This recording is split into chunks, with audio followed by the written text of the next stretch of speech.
Subscribe कीजिए ज्ञान विज्ञान चैनल को और बेल आइकॉन को दबाइए हमारे सभी नए वीडियो सबसे पहले देखने के लिए। दोस्तों, हमारी आज की कथा है उस शख्स की जिन्होंने राजस्थान में एक मध्यम वर्गीय परिवार में जन्म लिया और अपने बिजनेस में खुद के इजाद किए हुए कुछ ऐसे फार्मूले अपनाए कि वे विश्व के सबसे अमीर व्यक्तियों की लिस्ट में तीसरे स्थान पर जा पहुंचे। वो व्यक्ति जिन्हें सेंट ज़ेवियर कॉलेज के प्रिंसिपल ने अपने कॉलेज में एडमिशन देने से केवल इसलिए मना कर दिया क्योंकि वे एक हिंदी मीडियम स्कूल से थे, जिन्होंने दुनिया भर में लोहा बेचा और सोना बटोरा। जी हाँ दोस्तों, हमारी आज की कथा के नायक हैं दुनिया के सबसे बड़ी स्टील मैन्युफैक्चरिंग कंपनी आर्सेलरमित्तल के chairman and chief executive officer Shri Lakshmi निवास मित्तल, जिनके नाम का पहला अक्षर लक्ष्मी, जो हिंदू धर्म में धन की देवी का नाम है, वो मात्र एक संजोग है या फिर कुछ और, पर जो भी हो आज वो दुनिया के सबसे पावरफुल अमीर लोगों में गिने जाते हैं। तो चलिए देखते हैं उनके जीवन के कुछ अंश इन चलचित्रों के माध्यम से। लक्ष्मी निवास मित्तल का जन्म 15 जून 1950 को राजस्थान के सदलपुर के एक मध्यम वर्गीय मारवाड़ी परिवार में हुआ था। उनका परिवार 20 लोगों का एक संयुक्त परिवार था जो एक छोटे से घर में रहते थे। वे जमीन पर या फिर रस्सी वाली चारपाई पर सोते थे। सदलपुर एक छोटा सा गांव था। वहां बिजली और पानी जैसी मूलभूत सुविधाएं भी नहीं थी। उनके 2 भाई और एक बहन भी है। उनके पिता एक व्यवसायी थे। वे 6 साल के थे जब उनका परिवार कोलकाता शिफ्ट हो गया, जहां उनके पिता श्री मोहनलाल मित्तल एक छोटी सी स्टील कंपनी में पार्टनर बन गए और वहीं से उनके परिवार के अच्छे दिनों की शुरुआत भी हुई। लक्ष्मी निवास ने श्री दौलतराम नोपानी विद्यालय कोलकाता से हायर सेकेंडरी तक की शिक्षा हिंदी मीडियम से पूरी की और उसके बाद उन्होंने सेंट ज़ेवियर कॉलेज कोलकाता से कॉमर्स में अपनी ग्रेजुएशन पूरी की। सेंट ज़ेवियर कॉलेज जहां जब वे एडमिशन लेने गए तो वहां के प्रिंसिपल ने उन्हें अपने कॉलेज में एडमिशन देने से केवल इसलिए इनकार कर दिया क्योंकि उन्हें लगा कि हिंदी मीडियम से आया ये युवक अंग्रेजी मीडियम के उनके कॉलेज में फिट नहीं हो पाएगा। उस समय वे केवल 16 वर्ष के थे और उन्होंने अपने स्कूल में टॉप भी किया था। उन्हें कई अन्य कॉलेजों में एडमिशन आसानी से मिल रहा था, लेकिन उनकी जिद थी कि उन्हें सेंट ज़ेवियर कॉलेज में ही ग्रेजुएशन करनी है। वे सेंट ज़ेवियर कॉलेज के प्रिंसिपल का दरवाज़ा खटकाते रहे और अंततः उन्हें प्रिंसिपल को ये विश्वास दिलाने में कामयाबी हासिल की कि वे इस कॉलेज के एक अच्छे स्टूडेंट साबित होंगे। उन्होंने इसे एक चुनौती की तरह स्वीकार किया और कड़ी मेहनत और समर्पण से उन्होंने उसी कॉलेज में एडमिशन पाकर न केवल सिर्फ ग्रेजुएशन पूरी की, बल्कि 1969 में अपने सब्जेक्ट कॉमर्स में कॉलेज में टॉप कर अपने प्रिंसिपल को भी गलत साबित किया। उनका कहना है कि इस घटना से उन्हें बहुत कुछ सीखने को मिला, जिससे आने वाले जीवन में एक सफल व्यवसायी बनने में काफ़ी मदद भी मिली।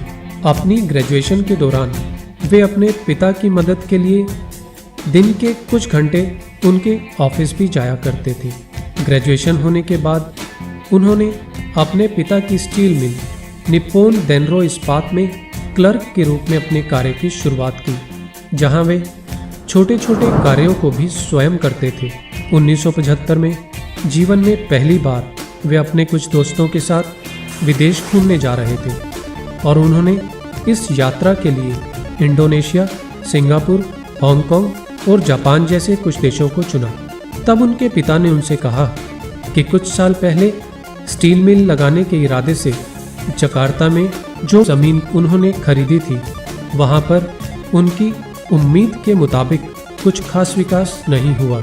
इसलिए जब वो इंडोनेशिया जाएं तो थोड़ा सा समय निकालकर उस ज़मीन को बेच दें।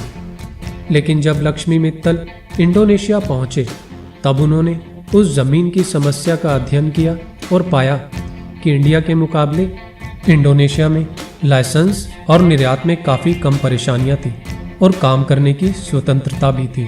इन सभी चीज़ों को देखते हुए अपने पिता को वो जगह बेचने की बजाय वहां स्टील मिल लगाने के लिए राजी कर लिया और अपनी छुट्टियों को बीच में ही छोड़ तुरंत मिल लगाने के काम में जुट गए।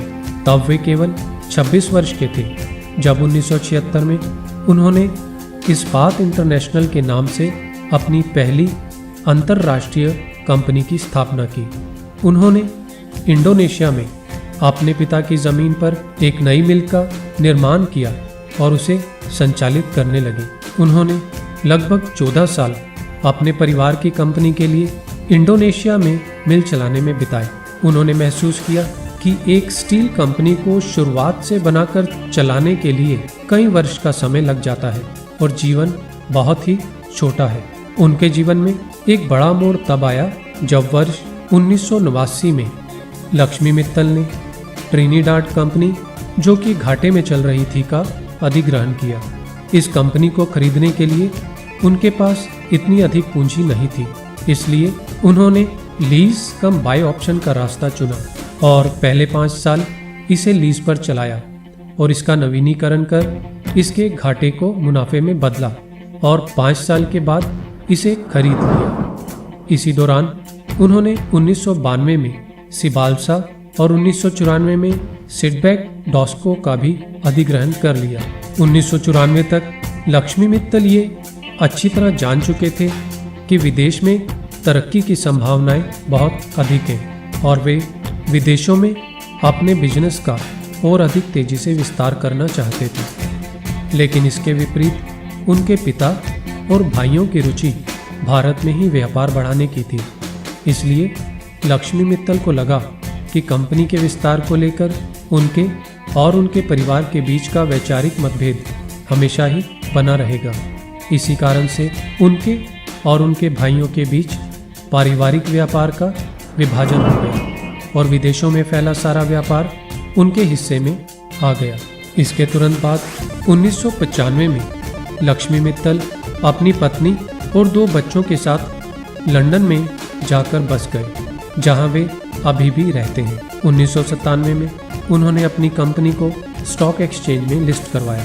लक्ष्मी मित्तल ने पुरानी घाटे में चलती मिलों का अधिग्रहण और उनका नवीनीकरण कर उन्हें प्रॉफिट मेकिंग प्लांट में बदलने का पारसमनी फार्मूला आगे भी जारी रखा और इस फार्मूले के तहत उन्होंने Mexico, Romania, Ukraine, Canada, south Africa और यूएस समेत लगभग 14 देशों में अपने व्यापार का विस्तार किया।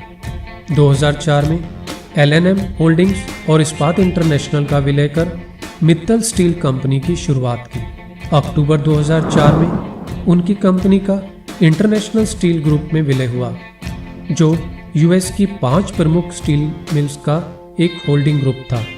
इस विलय के साथ ही मित्तल स्टील विश्व की सबसे बड़ी स्टील उत्पादक कंपनी बन गई। इसके अगले साल उन्होंने $314 मिलियन में चीन के यूनान violin iron and steel group में 37% की हिस्सेदारी खरीदी। जून 2006 मित्तल स्टील के बाद दुनिया की दूसरे नंबर की सबसे बड़ी स्टील निर्माण कंपनी लग्जमबर्ग की आर्सेलर कंपनी के साथ विलय की बातचीत शुरू हुई। आर्सेलर कंपनी के बहुत से अधिकारियों ने इस विलय का भारी विरोध किया। यहाँ तक कि यूरोप के न्यूज़पेपर और मीडिया में भी इसकी काफ़ी चर्चा हुई।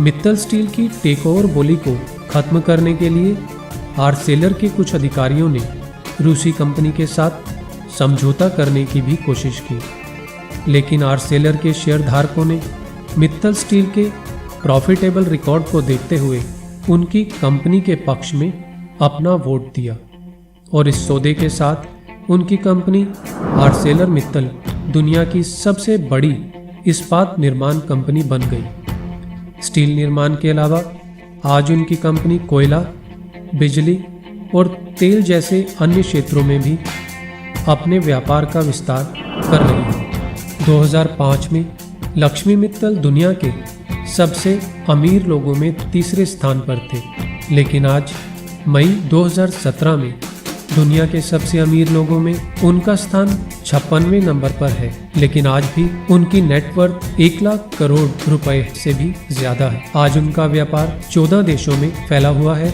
और उनकी कंपनी में लगभग 2,20,000 एम्प्लॉय काम करते हैं। तो देखा दोस्तों, बिना पानी बिना बिजली के एक छोटे से गांव में जन्मा बच्चा कैसे दुनिया के सबसे अमीर पावरफुल लोगों की लिस्ट में शामिल हो गया। तो दोस्तों, आज के लिए इतना ही। आज का वीडियो पसंद आया हो तो लाइक करें, दोस्तों के साथ शेयर करें और यदि आपके पास कोई सुझाव हो तो कमेंट्स करें और हमारे नए वीडियो की जानकारी के लिए हमें सब्सक्राइब करना ना भूलें। धन्यवाद।